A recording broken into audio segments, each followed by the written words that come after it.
Hi అండి, hello. నేను మీ విజయ్ కుమార్ ఇల్లూరి. ఈరోజు మన టాపిక్ కొత్త రేషన్ కార్డులపై కీలక ప్రకటన, అర్హులందరికీ కార్డులు. ఇక మనం ఈ టాపిక్ గురించి మాట్లాడుకోవాలంటే చాలా ఏండ్ల నుంచి, దాదాపు 10 ఏండ్ల నుంచి మనకు ఇక్కడ రేషన్ కార్డులు అయితే ఎవరికి కూడా రావలేదు. ఇంకా కొత్తగా మ్యారేజ్ అయ్యి మరి ఇండ్ల నుంచి విడిపోయిన వాళ్ళు ఉన్నారు, వారికి కూడా ఎలాంటి రాలేదు, ఇవి కార్డులు రాలేదు. మరి వీరందరి కోసం కార్డ్స్ కోసం ఎంతో అప్లై చేసుకున్నప్పటికీ ఎన్నోసార్లు అప్లై చేసుకున్నటువంటి వారికి కూడా నిరాశ మిగిలింది. కాబట్టి ఈ గవర్నమెంట్ అయితే మరి వీళ్ళందరికీ కార్డులు రావాలనే ఉద్దేశంతో మరి మొన్నటి ఒక 2-3 మంత్స్ కిందట అయితే వీళ్ళందరి కోసం మరి కార్డులు అప్లై చేసుకోవడానికి అయితే పర్మిషన్ ఇచ్చింది. ఇంకా వాళ్ళు కార్డులు కూడా చాలామంది అప్లై చేసుకున్నారు. ఇంకా పిల్లల పేర్లు యాడ్ చేసుకోవడం కానీ, ఇంకా పేర్లు డిలీట్ చేసుకోవడం కానీ, ఇలాంటివన్నీ ప్రక్రియలు జరిగినాయి. ఇంతకుముందు గత ప్రభుత్వంలో కూడా 10 ఏండ్ల నుంచి జరుగుతూనే ఉన్నాయి, కానీ అవి ఎప్పటికీ మాత్రం అప్రూవల్ అయితే కాలేదు.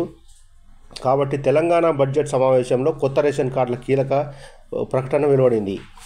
ప్రభుత్వం ఈ బడ్జెట్లో పౌర సరఫరాల శాఖకు 5,734 కోట్లు కేటాయించింది. అర్హులందరికీ కొత్త రేషన్ కార్డులు ఇస్తామని డిప్యూటీ సీఎం బట్టి విక్రమార్క తెలిపారు.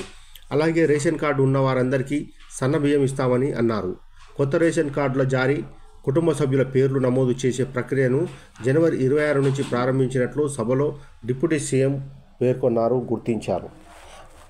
అయితే ఇంతకుముందే జనవరి 26 నుంచి ఏవైతే రేషన్ కార్డులు ఉన్నాయో వారందరికీ ఇస్తామని చెప్పి అప్పటి నుంచి ఆ ప్రక్రియ స్టార్ట్ అయింది.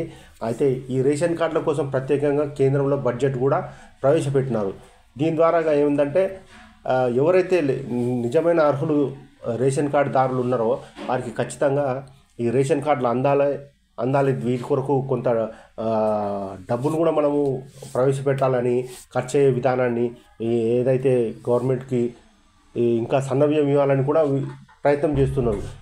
అయితే యాక్చువల్గా అయితే ఈ నెల నుంచి ఇవ్వాలనుకున్నారు, మరి నెక్స్ట్ మంత్ నుంచి ఇవ్వడానికి ప్రయత్నం అయితే చేస్తున్నారు. ఎందుకంటే ఆల్రెడీ బడ్జెట్ కూడా ప్రవేశపెట్టినారు. కాబట్టి ఇంకా ఎంతమంది అయితే అప్లై చేసుకున్నారో వీరందరికీ రేషన్ కార్డులు ప్రత్యేకంగా గుర్తించి వారందరికీ ఇంకా ఎందుకంటే చాలామంది సొంత ఇల్లులున్న రేషన్ కార్డులు పెట్టుకున్నారు.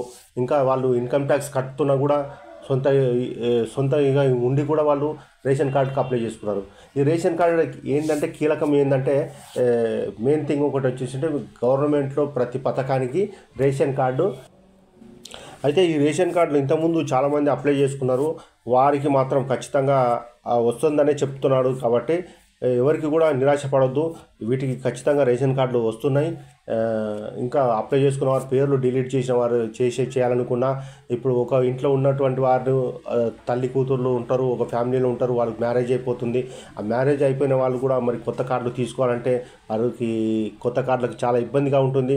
కాబట్టి ఇవన్నీ ప్రక్రియలు ఆల్రెడీ చేసి అప్లై చేసి ఉన్నవారు ఉంటారు. వీటన్నిటిని పరిశీలనలో పెట్టారు. ఈ నెల లాస్ట్ చివరి నుంచి స్టార్ట్ అవుతుంది. ఏప్రిల్ 1st వీక్లో ఖచ్చితంగా వీరందరికీ క్లియర్ అయిపోతుంది. వారికి వచ్చేటువంటి ఏవైతే ఉన్నాయో మరి వీటన్నిటిని అప్లికేషన్ పరిశీలన చేసి తప్పకుండా వీరందరి పేర్లు యాడ్ కావడం కానీ, డిలీట్ కావడం కానీ, కొత్త రేషన్ కార్డు కావడం కానీ ఇవన్నీ ఖచ్చితంగా వస్తాయని ప్రభుత్వం అయితే చెప్తుంది. ఇంకా ఎంతోమంది దుర్వినియోగం కూడా చేస్తున్నారని కూడా ఒక ప్రభుత్వం దగ్గర ఒక లిస్ట్ అయితే వెళ్ళింది. చాలామంది అన్ని ఆస్తిపాస్తులు ఉన్నా కూడా వాళ్ళు వాడుకుంటున్నారు రేషన్ కార్డుల పేరు మీద అని దుర్వినియోగం చేస్తున్నారని కూడా ఒక వార్త నడుస్తుంది. కాబట్టి వీళ్ళన్నింటినీ కూడా తీయటానికి ఇంత సమయం ఇంకా పడుతుందేమో, దాదాపు చాలా సమయం పట్టింది ఇప్పటికే. ఎవరు కూడా నిరాశ పడొద్దనేటువంటిది ప్రభుత్వం అయితే చెప్తుంది. కాబట్టి రేషన్ కార్డుల గురించి ఎవరు చింతించాల్సిన అవసరం లేదు. ఖచ్చితంగా రేషన్ కార్డులు వస్తాయని అయితే ప్రభుత్వం చెప్తుంది. ఇంకా నెక్స్ట్ మంత్ ఏప్రిల్ నుంచి కూడా వీళ్ళందరికీ సన్నబియ్యం ఇవ్వడానికి ఈ కేంద్రంలో కూడా మన రాష్ట్రంలో కూడా బడ్జెట్ను ప్రవేశపెట్టినారు. ఇదండి ఈరోజు టాపిక్. నెక్స్ట్ వీడియోలో మళ్ళీ కొత్త టాపిక్తో మీ ముందుకు వస్తాను. అంతవరకు మన ఛానల్ని ఒక లైక్ ఇవ్వండి. Thank you. Bye bye.